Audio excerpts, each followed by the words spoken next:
കന്നി ശബരിമല ദർശനം നടത്തിയ പ്രശസ്ത ചലച്ചിത്ര നടൻ സൈജു കുറുപ്പ് മാളികപ്പുറം സിനിമയിൽ അഭിനയിച്ചതിനു ശേഷം ശബരിമല ദർശനം നടത്താൻ ആഗ്രഹിച്ചിരുന്നുവെങ്കിലും ഇപ്പോഴാണ് സാധ്യമായതെന്ന് അദ്ദേഹം പറഞ്ഞു. നിർമാല്യ സമയത്തായിരുന്നു ദർശനം. മാളികപ്പുറം റിലീസായ സമയം തൊട്ട് മാളികപ്പുറം അഭിനയിക്കുന്ന സമയത്തും എനിക്ക് ആ സമയത്ത് വരാൻ പറ്റിയില്ല, അതിനുശേഷം വരാൻ പറ്റിയില്ല.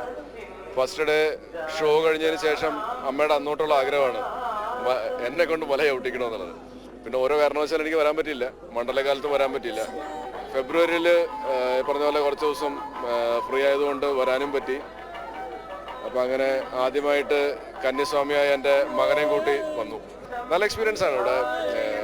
ഞാൻ ആക്ച്വലി ഓർത്തത് ഇന്നലെ വൈകുന്നേരം എത്തി. അപ്പോൾ ഇന്നലെയാണല്ലോ വൈകുന്നേരം നട തുറന്നത്. ഞാൻ ഓർത്ത് വലിയ തിരക്ക് കാണൂലെന്നാണ് വിചാരിച്ചത്, പക്ഷേ നല്ല തിരക്കായിരുന്നു. അപ്പോൾ അത് കാണുമ്പോൾ തന്നെ ഒരു സന്തോഷമാണ്.